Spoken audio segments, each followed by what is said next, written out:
Bonjour tout le monde, aujourd'hui on fait une vidéo YouTube avec le Mavic 3 multispectral, puis je vais vous montrer comment rentrer les settings pour une cartographie dans un champ.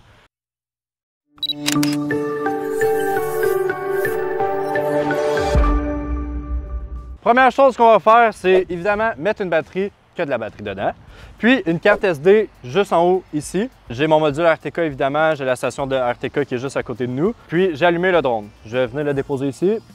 Donc, je viens juste d'allumer la télécommande. Ça arrive dans cet écran-là. Je vais faire Enter Camera View. C'est la première chose que je vais faire. Je ne vais pas voir en détail toutes les options qu'on a ici. Moi, mon but, c'est vraiment juste de créer une carte avec vous pour faire une orthomosaïque ou des index de végétation. La seule chose que je vais m'assurer, c'est que j'ai de la place dans ma carte SD. Donc, présentement, j'ai 33.9 GB. C'est correct. Conseil, il y a une carte de 64 GB qui vient avec le drone. Moi, j'ai acheté un 254, si je ne me trompe pas, que je laisse en bas du Mavic. Comme ça, si jamais j'oublie ma carte micro SD de 64 GB dans mon ordi de même, j'en ai toujours une de backup. Parce que si on fait 2 heures pour aller prendre des photos d'un champ et on n'a pas de carte SD, on a de l'air un peu fou. Fait que j'ai de la place, j'ai ma carte SD, j'ai de la place dedans, puis j'ai de la batterie, 91%, super, connecté au RTK aussi. Donc je vais faire X en haut à droite. Là, je veux créer un nouveau champ ou une nouvelle délimitation ou un mapping dans le fond. Je vais cliquer en haut à gauche sur la petite icône avec une ligne puis le drone à côté du nuage. Puis, je vais faire le petit plus en haut à droite pour créer une nouvelle carte. Donc là, j'ai 4 options, mais pour un mapping, pour un champ, on va toujours utiliser mapping, évidemment. La seule exception, c'est un oblique. Si on veut arroser dans un verger ou on veut juste faire une carte 3D, on est vraiment obligé de faire un oblique. Donc, dans le fond, l'oblique, c'est juste que le drone va prendre plusieurs photos dans plusieurs angles différents. Mais là, nous, on veut juste du mapping, donc le drone, il va mettre la caméra à 90 degrés, qui va pointer à terre puis qui va prendre les photos. Donc, je sélectionne Mapping, ça l'ouvre automatiquement Google Maps. Là, je suis à côté de mon bureau, donc je vais prendre un champ fictif qui est juste en arrière ici. Je vais cliquer sur l'écran, puis là, avec mes 4 points, je vais venir sur mes bordures de champ. Overlapper un peu, OK? Donc, aller à l'extérieur du champ parce que on veut pas être limite puis que finalement il me manque 4 photos que le drone n'a pas pris de mon bord de champ. Conseil de overlapper, dans le fond, pas overlapper, mais rajouter plus que votre champ. Aller plus loin de votre champ parce qu'on veut prendre vraiment toutes les photos du champ. Puis si on a mis les délimitations dans le champ puis pas assez à l'extérieur, ça se peut que le drone ne va pas prendre des photos à l'extérieur. Puis le but de ça, c'est voir son champ complet. C'est pas comme un arrosage où que vraiment tu veux rester dans le champ. Là on fait un mapping, le drone est super haut, fait qu'il n'y a pas de danger avec les obstacles. Allez vraiment plus, mettez les délimitations de votre champ beaucoup plus gros que le champ réel. Je vais faire ça de même, je mets mes 4 coins. Il y a un plus au milieu, si je clique sur le plus, ça va me rajouter un point que je peux le déplacer. Puis ça me dit la distance, donc comme ça, parfait. Donc ça, c'est mon champ fictif. Première chose que je vais faire, c'est le nommer, OK? Parce qu'on en fait beaucoup du mapping, puis ça peut, on ne veut pas se perdre dans les noms, puis c'est quel champ ou c'est quel propriétaire que j'ai fait. Donc, je vais marquer le nom du propriétaire, ou en tout cas, moi, c'est ça que je fais. Le nom de la ferme, là, j'ai marqué OGAG, les meilleurs. Puis, mettons la date. Donc, on est le 12 juillet aujourd'hui. Ensuite, Select Camera. Donc, je vais aller chercher le DJI Mavic 3M, OK, pour 3 multispectral. Puis là, il me donne 2 options, RGB ou RGB plus MS. RGB, dans le fond, c'est des photos normales qu'on prend, par exemple, comme avec le ciel, des photos de tous les jours. MS, c'est le multispectral. Donc, quand on veut voir la végétation, c'est là qu'on va utiliser le MS. Si je prends des photos pour créer, par exemple, des cartes ensuite dans mon Agrace, juste pour voir les délimitations du champ, j'ai pas besoin du multispectral. Mais si on est en milieu de saison, comme aujourd'hui, le 12 juillet, je veux voir la santé globale de mon champ, donc là, je vais utiliser le multispectral. Ça va prendre 4 fois plus de données parce que ça prend une photo RGB puis 4 photos multispectrales. Donc, si vraiment on n'en a pas besoin, on ne le prend pas parce que ça prend beaucoup de place. C'est un champ de 20 arcs, mettons 100 arcs, ça va prendre environ 20 gigs avec le multispectral. Peut-être un peu moins. Ça dépend de notre hauteur, là. Toujours, ça dépend de ça. Pour aujourd'hui, j'ai sélectionné juste RGB. Okay? J'ai pas besoin du multispectral. Smart Oblique, dans le fond, c'est que ça donne un angle à la caméra. Quand on fait de la cartographie ou du mapping dans un champ, on n'utilise pas cette option-là. GSD, j'en ai parlé dans une autre vidéo. Le lien est dans la description. Okay? Si on veut de la précision, puis on veut, pas de la précision, mais on veut vraiment voir l'état de nos plans, puis on veut que ça soit super clair, on veut que ça soit en bas d'1 centimètre par pixel, puis même moins que ça, là, genre 0.5 puis même en bas. Moi, aujourd'hui, je veux juste prendre des photos pour voir la délimitation, par exemple, de mon champ, pour ensuite le retrouver dans ma manette de mon Agrace T50 pour recréer le vrai champ sur la télécommande. Là, safe take-off altitude 20 mètres. Ça veut dire que le drone, quand il va décoller, la première chose qu'il va faire, c'est aller à 20 mètres. C'est pas la hauteur du mapping, c'est juste la première chose qu'il fait, c'est aller à 20 mètres. Okay? Donc, on veut le mettre par-dessus tous les obstacles alentour. Moi, je vais le mettre à 30 mètres, par exemple.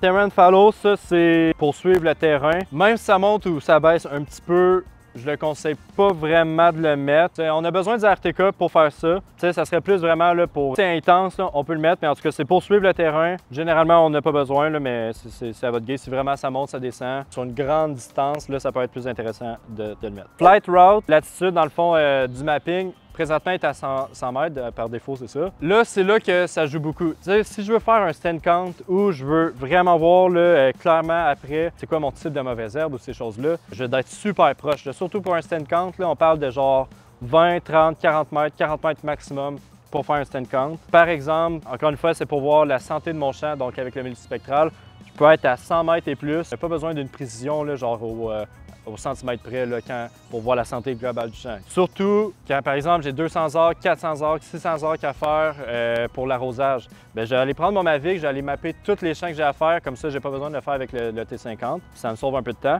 Donc ça, j'ai pas besoin de voir que ce soit super clair puis voir. Tu sais, je veux juste voir les délimitations. Donc, je peux être à 100 mètres, il n'y a aucun problème. 120 mètres, il n'y a aucun problème. Je suis connecté au RTK, donc c'est super précis. OK?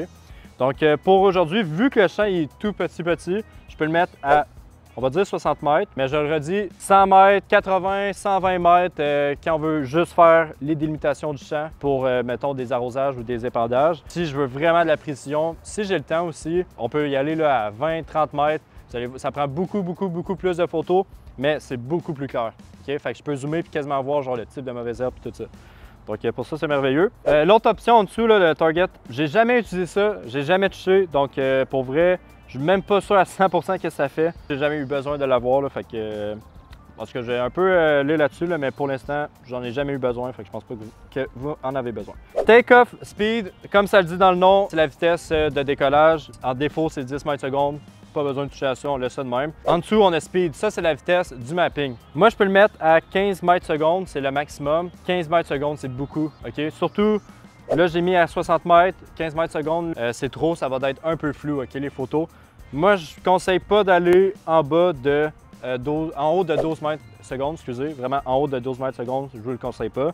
Ou qu'à moins que je suis à 120 mètres, là, on peut aller à 15 mètres secondes. En haut de 100 mètres, on peut aller à 15 mètres secondes. En bas de 100 mètres, on reste en bas de 12 mètres secondes. C'est ça, c'est vraiment la vitesse que le drone va prendre les photos. Si on va trop vite, c'est vraiment ça, le drone, il va prendre une photo, mais vu qu'on se déplace trop vite, ça peut être un peu flou. Donc c'est pour ça qu'on reste en bas de 12 mètres par seconde. Course angle, ça c'est l'angle de mes lignes. Donc je veux qu'il soit parallèle à la ligne la plus longue. Fait que je vais jouer ça de même. Comme ça, exactement comme ça, c'est parfait. Quand il a fini, qu'est-ce qu'il fait? Un return to home, oui, c'est ce qu'on veut. Il y a une couple d'options, mais on ne veut pas qu'atterrir dans le champ, évidemment. Donc, vraiment, là, on va faire... Ensuite, on a Advanced Setting. Ça, là, ça va être pas mal juste pour les overlaps. C'est quoi un overlap? C'est que le drone, il prend une photo, puis à 50% de la photo, il en prend une autre. Une photo là, une photo là, une photo là. C'est vraiment une photo ici, une photo ici, une photo ici. Fait que toutes les photos, dans le fond, ils vont se overlapper. Mais de combien de pourcents? C'est là qu'on peut changer. Donc, de base, c'est 70% sur les côtés, puis 80% en avant et en arrière de la photo. On touche pas à ça, au cas moins vraiment, là, on sait que, par exemple, il y a une application qui nous dit, OK, vrai, overlap de 60% puis de 95%, on va dire. Mais sinon, là, on touche pas à ça, on se complique pas la tâche. Puis les margins, ça, c'est sur le bord du champ, là, on touche vraiment pas à ça non plus. Fait que Advanced Setting, on touche jamais, ou qu'à moins qu'on sait exactement qu'est-ce qu'on fait. Donc, en haut à gauche, à côté du nuage, à droite du nuage, j'ai un petit icône de disque dur. Je vais cliquer dessus pour l'enregistrer. Donc là, c'est enregistré, c'est déjà prêt à décoller. Si je clique à côté du nom, là, il y a une mini flèche, ça va me dire le nombre de temps que ça va prendre. Donc là, vu que c'est tout petit, ça va me prendre 1 minute 20. Fait que, est-ce que j'ai assez de batterie pour mon mapping? Oui, évidemment. Mapper toujours avec des nouvelles batteries. Là aujourd'hui, il est quasiment à moitié. Mais tu sais, ça va durer 1 minute, fait que il n'y a vraiment pas de problème. Ça me dit le nombre de photos aussi que ça va prendre, donc 71. Donc, je vais prendre le Mavic, je vais le mettre juste devant ici pour pas le faire décoller dans le gazon. Comme ça ici. On va se reculer un peu, une distance sécuritaire. Puis là, c'est pas plus compliqué, je vais juste faire play en bleu. Donc, je clique sur play, je regarde mes settings, je l'ai dit tantôt, je ne vais pas trop rentrer dans les détails, là, mais c'est le radar. Puis dans le fond, surtout, le return to home, c'est ça qui est important. Le return to home, il est à 100 mètres présentement, fait que c'est en haut de tous les obstacles, donc c'est merveilleux. Je vais aller en bas, je vais faire next. Et là, il me redit ici, ça va prendre 1 minute 20, la batterie est à 52%. J'ai 33 GB, super, parfait. Je fais Upload Flight Mission, puis je fais juste Start. Le drone va se lever. Première chose qu'il va faire, c'est aller à 30 mètres, comme à 20 mètres, excusez.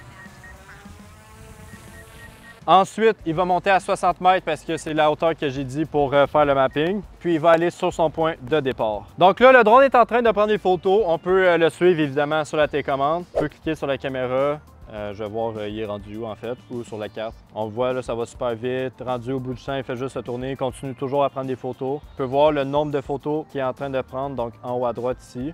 On est en train d'arroser un champ de 100 hectares, on va dire. C'est sûr qu'on va manquer de batterie avant la fin du shooting, si on veut. Si on manque de batterie, le drone il va savoir qu'avec la distance, c'est quoi, dans le fond, le temps que ça va prendre pour revenir puis atterrir pour avoir encore de la batterie sécuritairement. Si vraiment on manque de batterie, le drone automatiquement, il va revenir, il va atterrir, OK? On change la batterie, on en met une nouvelle, on fait juste Resume.